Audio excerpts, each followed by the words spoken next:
Maka sekarang ada nanya, ide boleh nggak saya mengaturkan hale-hale pada gawak? Boleh, saya bilang. Hale-hale loh. Pokari sweet, larutan kaki 3, bentarannya panas dalam. Agama itu tidak hanya berhenti di berkeyakinan. Sama dengan tubuh kita ini, ketika sang roh memasuki badan, roh ini akan letak. Agar keletakan ini tidak berpengaruh pada atman, maka tubuh ini disucikan melalui sarira samskara. Ya, langsung saja pada sore hari ini kita berikan kesempatan kepada Naru Itu Pandit Jaya Acarya Nanda Tidiang Atur.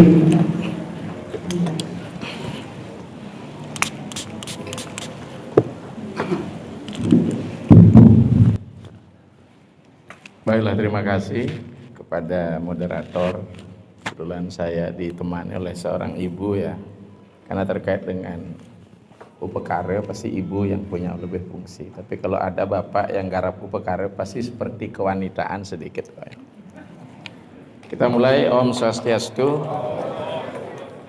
Mestinya dalam, saya tidak menyebut sebuah seminar mesti ada naskah akademik, tapi naskah saya ada di sini. Karena terus terang barusan saya balik dari Bromo dan Tengger. Syukur tidak kena erupsi Semeru.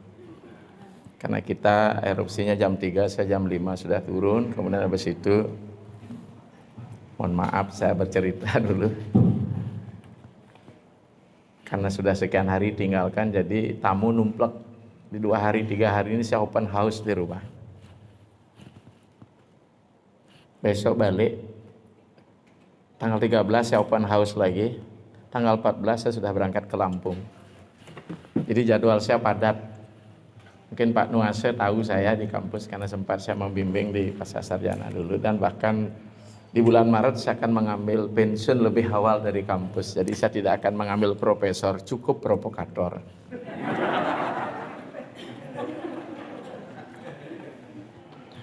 Karena saya ngeri dengan guru besar gitu ya. Kang Wang guru alit mantan. Jadi Bapak Ibu sekalian, kebetulan juga Bapak Mangku besok kita sua kembali. Saya ingin membangun pemahaman. Saya pakai bahasa Indonesia ya? Lebih enak ya. Mungkin aksen saya nanti kalau Kentara Sulawesi juga tidak masalah sedikit ya. Ketika kita beragama, apa sih sebenarnya beragama itu dulu? Adakah di antara kita bertanya, walaupun tadi saya dibesar-besarkan, saya bukan siapa-siapa, hai, siapa sih saya? Hanya kebetulan menghiasi panggung keberagamaan kita. Tapi kita kembali, apa sih agama? Kira-kira Pak Nuasa bisa jawab nggak? Kalau Bapak salah jawab, Bapak tetap lulus S2-nya kemarin. Apa sih agama? Nabi Pak? Kebenaran. Oke, one of them, truth. Sesuatu yang tidak pergi berarti langgeng. Saya punya terminologi. Agama adalah keyakinan kepada Tuhan. Setuju nggak? Oke, keyakinan kepada Tuhan. Jadi saripati agama itu adalah serada. Hanya dengan serada kita kembali kepada Tuhan. Karena banyak dosen itu mengatakan, patuh dulu, bagaimana berfilsafat dulu kalau tidak yakin, saya bilang. Maka dikatakan seradaya satyam apyati. Dengan serada kita menuju Tuhan. Seradaya wandate wasu. Ternyata agama itu tidak hanya berhenti di berkeyakinan. Koma tadi. Agama adalah keyakinan kepada Tuhan dan segala sesuatu yang bersangkut paut dengan keyakinan. Bersangkut paut ini agama menjadi melebar. Mestinya hubungan manusia dengan Tuhan berdasarkan keyakinan, berdasarkan iman. Bahasa saya heart to heart. Dari hati ke hati dengan Tuhan. Serada artinya serat dan da, artinya menggunakan hati nurani, sehingga partainya hati nurani, jadi hanura ya. Tapi ketika di wilayah agama juga menjadi hanura, hati nurakus, dan hati nuragu, maka keberagaman kita menjadi bias. Sekarang ini telah terjadi pembiasan yang luar biasa secara kelembagaan, parisade dihujat, sulinggih dibuli. Itu yang saya terima. Maka bagi saya tidak lagi menggunakan FB dan memang tidak pernah itu. Memang saya hindari itu. Saya cukup di WA group saja. Sekarang kan sulinggih tidak suka dibuli. Ya, siapa suruh lahir di era global kan gitu ya. Nah, jadi segala sesuatu yang bersangkut paut dengan keyakinan inilah menjadi masalah. Kalau kita lihat pondasi dasar orang berkeyakinan itu adalah suasana kebatinan. Kira-kira betul nggak, Bu? Kan suasana kebatinan nih. Batin Anda. Tapi batin Anda itu ada 3. Ada emosi, ada kognisi, ada intuisi. Kuliah sedikit nih. Karena saya ngajar psikologi agama. Suasana emosi penting. Emosi itu bukan marah, Bapak Ibu. Emosi itu juga mangkut masalah rasa. Sense of belonging. Maka ketika kita beragama, maka rasa kita diubah. Maka orang Hindu, terutama kita Hindu Nusantara, beda dengan India. Ini rasa ini penting, ini wanita punya. Maka feminim agama. Maka Hindu itu agama feminim, agama bersolek. Bukan agama maskulin. Saudara kita di Muslim, dia maskulin. Setiap hari raya mereka tidak pernah menghias rumah ibadahnya. Kita itu setiap hari raya ngai penjor, ngai ini, ngai itu, betul tidak? Termasuk upekara itu feminim. Wanita itu agama feminim. Mengapa? Dengan agama feminim kita membangun rasa. Dengan membangun rasa, Bapak Ibu sekalian, kita diajak pada ruang yang berbeda. Orang Jawa bilang cemik the otherworldly. Dengan beragama kita diajak ke dunia yang lain berupacara. Makanya ibu-ibu harus setiap hari mengubah penampilan biar bapaknya tidak jajan di luar itu loh. Suasana tiap hari itu harus segar. Gandhi bilang, hendaklah setiap orang harus tampil remaja, agama pun harus tampil remaja. Menginovasi diri dalam agama. Maka itu kan wanita-wanita yang udah berstatus punya suami apa namanya, Ibu?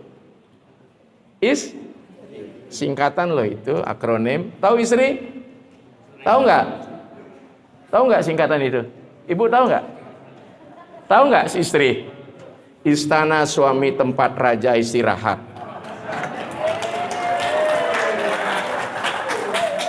Saya buat joke aja, ini sudah lelah ini. Ketika bicara istana suami tempat raja istirahat, kalau ibu tidak siap jadi istana, maka di luar banyak istana siap saji. Wow. Hah? Walaupun para pemangku, ya, kalau mangkunya mangku kayangan, kamu mau kayangan? Kayang nih cuma kayang tuh kan.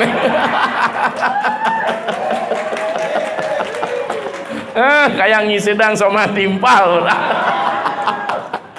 Oke, ini bukan seminar ya, saya ceramah aja. Karena style saya bukan seorang akademisi sebenarnya. Ya, jadi style saya penceramah, basis saya memang penceramah ya, baru masuk dunia akademis. Jadi kita lanjut. Jadi segala yang bersangkut paut dengan keyakinan itulah. Besok akan saya sampaikan pada pemangku. Apa itu? Selain keyakinan, turunlah dia. Bagaimana orang mewujudkan keyakinannya itu ada formulasinya, ada rumusannya.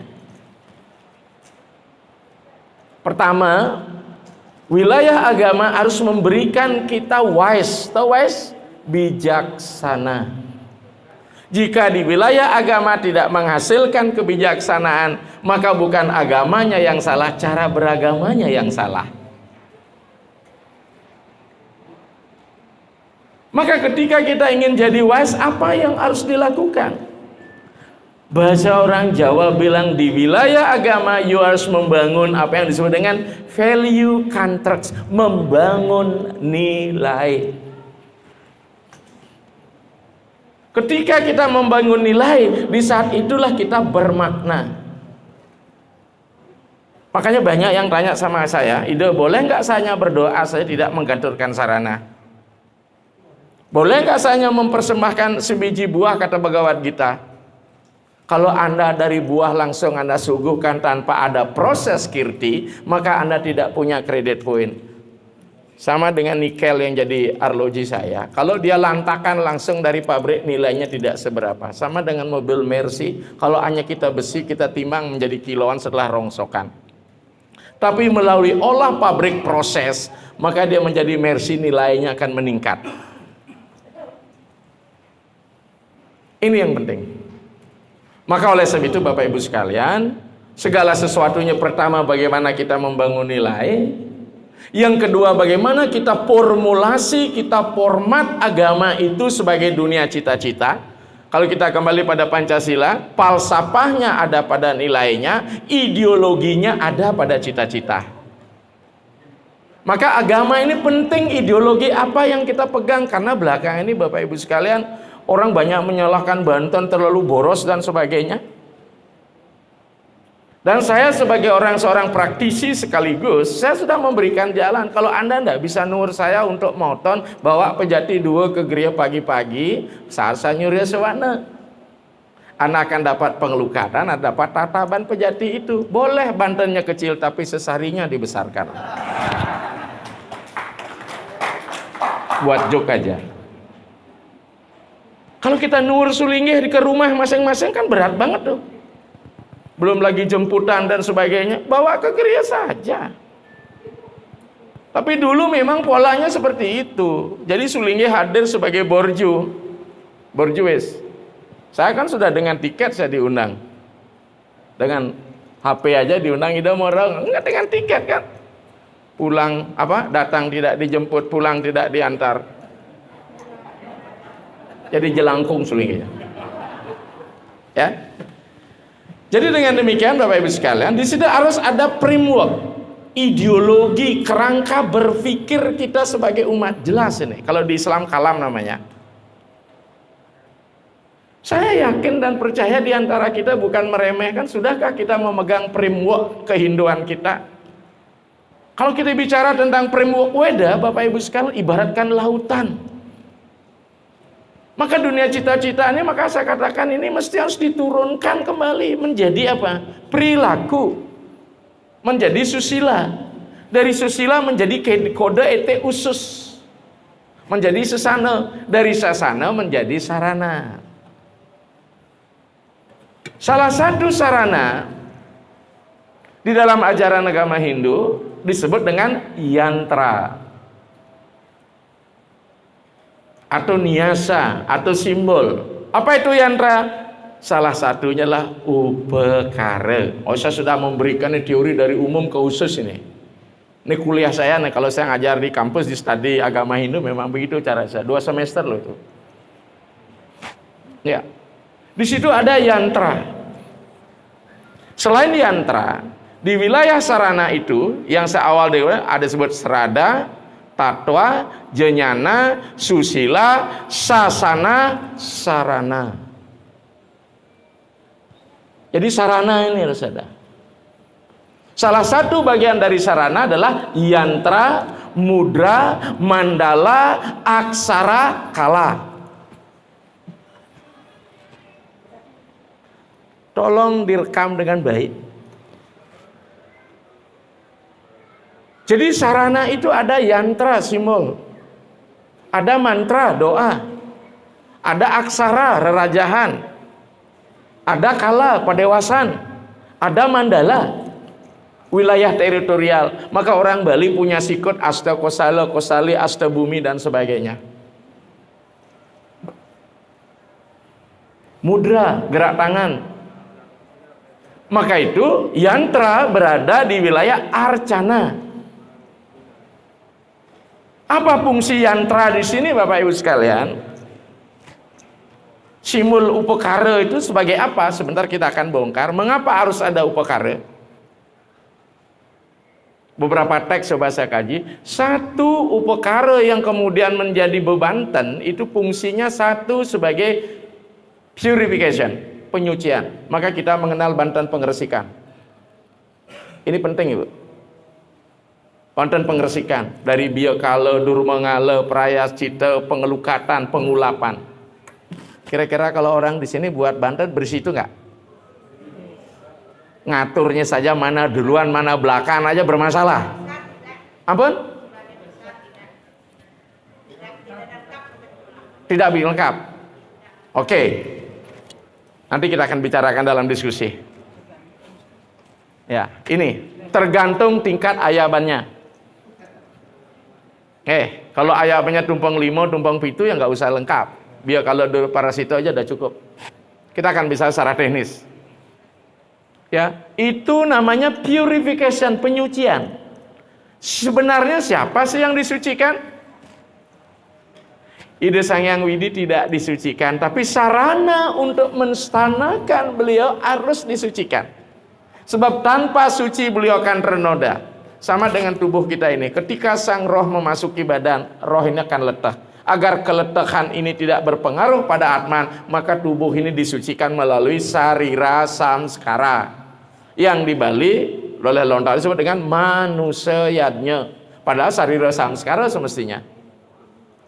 Tapi mulai bergeser. Menurut Weda, manusayadnya adalah aweh pangan lan kinum ring karaman, memberikan makan dan minum kepada masyarakat. Itu sebenarnya manusayadnya. Tapi oleh Weda itu sarira samskara menjadi manusayadnya. Apa itu manusayadnya? Manusayadnya ngarania pamarisuda sarirante mijil saking bagawaseng uniyaya ibu derbiang karma angliakana putra motama dalam kuntiyatnya. Jadi purification nih, penyucian semua. Karena ketika terjadi persenyawaan antara roh dengan badan, semua akan jadi letah ini. Kita semua roh-roh suci. Tidak akan mungkin roh-roh yang masih berupa prete yang belum diabad akan memitis reinkarnasi. Maka ada istilah siapa turun adi dumadi. Tidak ada siapa mene adi dumadi, berarti gumatat gumitit itu. Karena turun berarti roh mengalami kejatuhan. Kenapa kejatuhan? Karena proses menjadikan kita semua tidak ada yang lengkap, Ibu, tidak ada yang sempurna. Ada betara di pelangkiran senjeduna sice di tumegai beten di pelangkannya. Kan dikini betaran belum milusia gitu. Coba deh generasi muda ada yang ingat. Kecuali saya ingat dulu waktu buat anak saya. Kenapa demikian? Kadung pedih mertua. Karena saya ngambil dari puri pemecutan anak dosen saya. Saya berdoa kanting ngitung yang padewasan neseng tadi gitu sampai kesangom mencoret kleneri. Nilai-nilai kasih ada kita situ lana bukir kulantir doang di jendak ditunyircir. Ya sedungkara dengan cara begitu anak saya mau sih. Mungkin udah dosen sebentar lagi doktor. Menurun bakat saya gitu. Ya. Kita lanjut setelah purification. Apa fungsi upakara itu? Kedua adalah offering, persembahan. Ketika kita bicara persembahan, silakan mau buat yang kayak apa layak secara etik kita konsumsi. Maka sekarang ada nanya, ide boleh nggak saya mengaturkan hale-hale pada gawak? Boleh, saya bilang. Hale-hale loh. Pokari sweet, larutan kaki 3, betarannya panas dalam. Karena dia persembahan, offering.